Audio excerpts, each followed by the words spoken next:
Nanzela ya bourgmestre ya limité et monani sous dépôt munene ya ba ballon plein de tenues militaires. Ya nani? Toko betela ngo masolo kaka na kati ya émission oyo.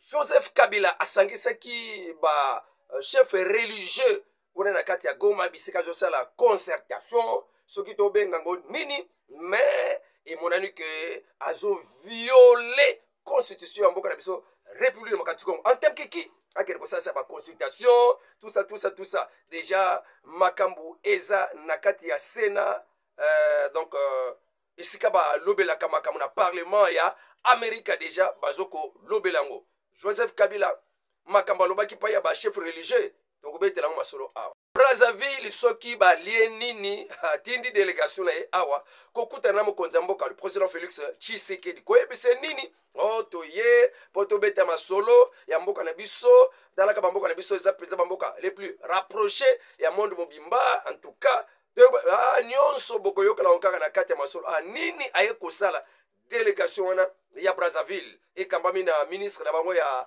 affaires étrangères sasu alobi nini alie nini po nini ezuye nini pikeye po banda kotinda émissaire na ye sima ya kopesa autorisation et pas ya procureur pour le cour de cassation monsieur Firmin Mvonde pona ayeba na kotuna mituna et pas ya ministre ya justice na makambo ya lukaki mais ba déclaration mususu ba député balobaki pe yemoko papa honorable Meshak muto akambaki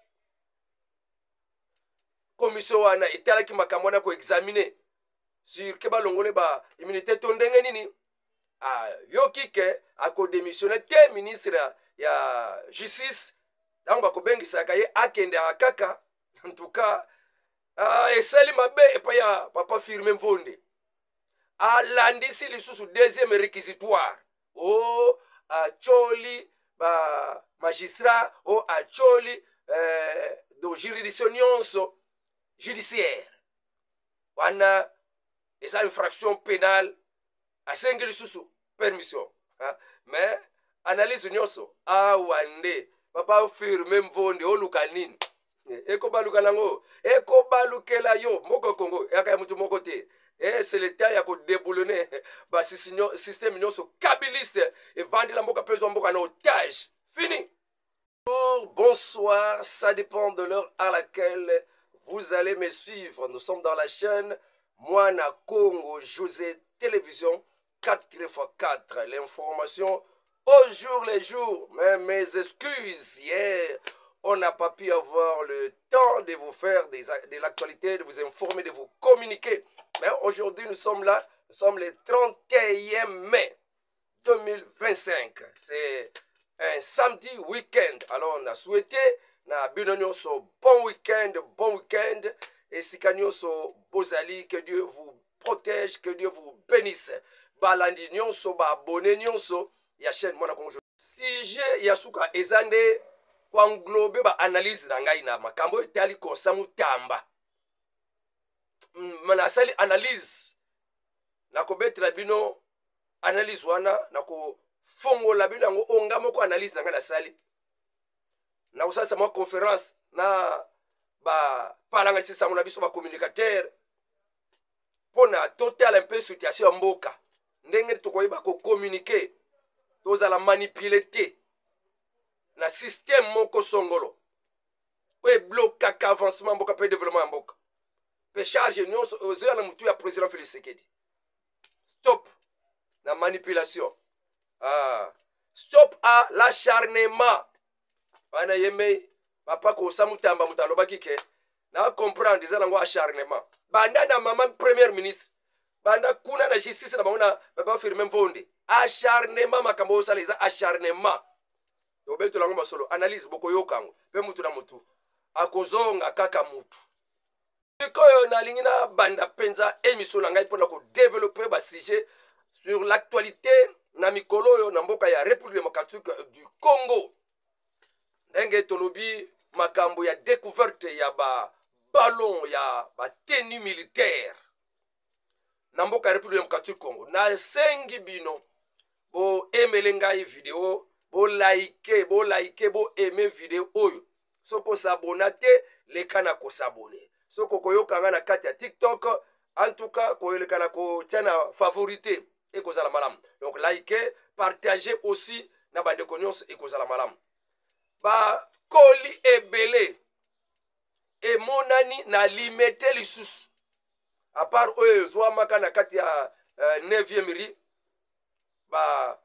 ballon plein de tenue militaire mpona kosala nini kocréer rébellion po bazwa pouvoir na makasi or que article 64 ya constitution mutu akoya koluka kozwa bokonzi na makasi kotelemela ba institution établie démocratiquement mutu wana asali trahison napa mutemba alobaki déjà makambo na ye eza pendaison tozokamwa pourquoi pendaison ezowumela c'est toujours cette justice.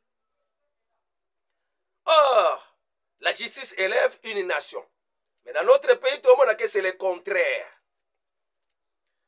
Encore un grand dépôt de ballons remplis de tenues militaires ezalaki découvert kuna na kati ya limete wana ezaki déclaration ya mama bourgmestre na biso ya limete ne asili ko féliciter ba agent de l'ordre ya sécurité pona découverte wana en tout cas asengeli bango mabondeli penzambe apambola bango mais biloko wana eza manœuvre ya nani c'est toujours Kabila derrière tout ça aza na projet ya ko renverser régime ya président Félix Tshisekedi d'après 12 pistes de sortie ya mboka ya Congo na minioko esclavagisme ya bengaki yango soki minioko ndenge ni ye moko atikele kotia mboka na minioko mais il veut faire sortir le pays ya minioko hein? Ça c'est vraiment c'est rigolant hein? C'est dépasser les bornes, ça dépasse l'entendement. En tout cas mato inabiso ebando kaka wa tanga zoloba. Comment toi qui as enfoncé le pays na malheur, tu as fait reculer le pays 50 ans de retard. Oye kobima kolobake non na 12 pistes de solution pona mboka ebima na kati ya minioko parce que le problème c'est Félix Tshisekedi pona bitumbezo le cas mauvaise gouvernance, c'est ça le problème qui fait que mboka ya Congo ezala na instabilité. Kabila mtazoloba ana premier sujet na biso na lingi mutu moko aloba un peu mon découverte ya ba ballon ya ba tenue militaire, c'est à l'origine toujours Kabila otoyoki ke ana plan pona ye pona ko longola mboka République démocratique Congo na buumbu lokola Félix Tshisekedi aza le problème ne il faut ko longola ye na kati ya bokonzi po ye a remplacer, donc il veut à tout prix ko longola kuna na Goma koya ti na kati ya Kinshasa kozwa lisusu pouvoir par la force de déjà Sénat américain za déjà na kati ya likambo ya Joseph Kabila parce que asili ko briser constitution ya biso République démocratique du Congo oyo elobi que mutako organiser ba concertation ba dialogue wana ko bengisa batu pona ko tuna bango ndenge to kosala en tant que qui yo ozala kana bokonzi okenda est-ce que Obama akosala ngo John Biden akosala ngo mais ça prouve carrément que les M23 depuis longtemps c'est Joseph Kabila le chef. Oh, lobby. Joseph Kabila prétendait combattre les CNDP et les M23. Or qu'il était lui-même le responsable. Voilà Biloko Yamboka. Alors Biloko est nyoko li ba Congolais et beau misi ba Congolais et memi ba se belé ba tonga bango pa papa Mukwege pe alembi. Et maintenant on voit le responsable Neye. Neka Mukwege alobaki. Abandi ko yamba batune kuna. Mais dans le commentaire, qu'est-ce que vous en dites pour cette personnage, cette personnage, Joseph Kabila, n'a découvert un ballon plein de missions, plein de tenues. Et puis la fois passée, bakanga pe batu, oyo babomba ballon. Arichi Jacques Tani, bakanga kayepe pona yende mutazala ki pe alimentaire à M23. Après tout abimi, nana bimi c'est justice. Ok, on a sujet oyo. Donc, on a tout cas tokota na deuxième sujet na biso ya mokolo lelo week-end le 31 mai 2025. Joseph Kabila asangisaki pe ba société civile, ayambaki pe ba chef coutumier kuna na kati ya Goma, ayambaki pe ba homme religieux. Mais tango asangisaki basangisaki bandeko na ye ba proche na ye na kati ya M23 pe ba AFC pour kopesa bango plan ndenge ezali ya kokoma ti Kinshasa ko récupérer le pouvoir. Nanga déjà vandisaki contradiction parce que pour na ye amonaki que Kabila ape na plan moko a éliminer vu que bambongo bele bapesaki nanga pona Kabila mbongo wana esalaki mosala te. Oh ba militaire bazo former bango na Rumangabo ko ke na Rumangabo be batu baza na bango former te batu baza te. Alors pour la Kabila il faut en finir avec nanga. Nanga peut comprendre que na position na zelango toko zala kimela Kabila te. Yepe nanga a influencer ya ye bato ba vanda kanaye dans la plan au papa ozo yango toboya yango. Kabila salisi réunion batu nyonso batelemeli toko koma Kinshasa te. Dans la kandenga Amerika sali bunde kona RDC tout ça alors biso toza na kana posa toyo kana gouvernement congolais toza par na biso peto vandi to koma na biso Kinshasa te. Batelemeli Kabila na réunion na salisa pe na ba projet na yeko koma Kinshasa ko renverser pouvoir ya président Félix Tshisekedi batu na ye ba proche na ye batu ananga batelemeli ba boy yango. Kabila abani ko sangisa ba société civile pour la ko benda makanisi na bango lokola ba homme religieux. Alors ba homme religieux wana tanga basilaki ko bima kati na masolo ba ye babandi ko panza na bango sango oyo makambo Kabila yebisi bango na ko bima na bango na kati ya masolo ba homme religieux bakangi monoko te ba fongoli monoko ba bi makambo nini bosoli kuna na Joseph Kabila ba nganga ntambe wana balobi en tout cas ba Joseph Kabila ancien président de la République makanisi na ye que atia pe na est pe na mboka mobimba ya République démocratique Congo a exprimé son souhait de voir la paix revenir dans l'est et même dans toute la République démocratique du Congo. Kabila a souhaité paix ezala. Donc ayebu ta pesi ke bambongo pa ba généraux na biso ba officier supérieur ba sundola bamboka ba tike la M23 place. Lelo aye comme Molukikimia, mon souhait. Ok, Joseph Kabila, azo continuer. Azana souhait ya ko mona Congo nyoso na kati ya kimia. Ah, comme sapeur pompier. Ah, linga comme mumemi kimia. Il veut restaurer la paix afin de vivre ensemble. Alors, Bisso étant confession religieuse, nous lui avions dit de jouer son rôle d'arbitre parce qu'il a battu un travail de titan pendant 18 ans. Alors, Yé Alobi qu'il vise à créer une plateforme où les voix des citoyens pourront être entendues et leurs idées pourraient être prises en compte pour l'avenir de notre pays. Ayebisi Bango Ana Makanisi a créé plateforme moko boy babengango arc-en-ciel déjà avant toyo kango déjà na kati ya arc-en-ciel wana na kati ya plateforme eko regrouper bato babanda koloba pe bayokana bango bapese confiance en tout cas papa jouer rôle na yo ya kimumemi kimia oto yebelio banda 18 ans la chef religieux ba se rallier na sima Kabila bamoni ke ya solo penza za mumemi kimia 18 ans amemaki kimia yango bapese confiance pe bandimi kokota na plateforme wana ba chef religieux wana pona kati na plateforme wana bakolo baka voana bango pe eyokana na communauté internationale bazwa pe sika na sika bazo sala masolo ya mboka oyokango bino sikobo monende yeni plateforme arc-en-ciel eko koma po déjà officiellement PPRD aboli na bango moko ba koisiam makamananga arc-en-ciel bango nanga azoboya yango azoboya donc bango na bango baza kondongana ah wakubima le premier abomi muninga et potene na bango botelanga ba j'aime bo like vidéo pe bo kabula bazo kanga na TikTok atia na favori message ya président Denis Sassou Nguesso